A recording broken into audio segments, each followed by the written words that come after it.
когда уйдем со школьного двора под звуки стареющего вальса.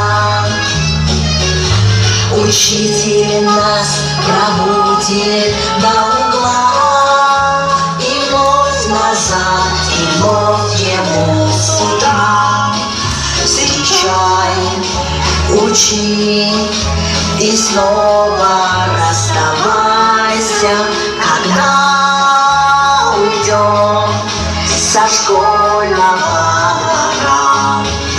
Для нас всегда открыта в школе дверь. Прощаться с ней не надо торопиться. Ну как забыть звончей звонка кабины и девочку, который нес портфель? Пускай потом ничто не повторится, для нас всегда открыта в школе дверь. Спасибо, что конца урока нет. Спасибо, что конца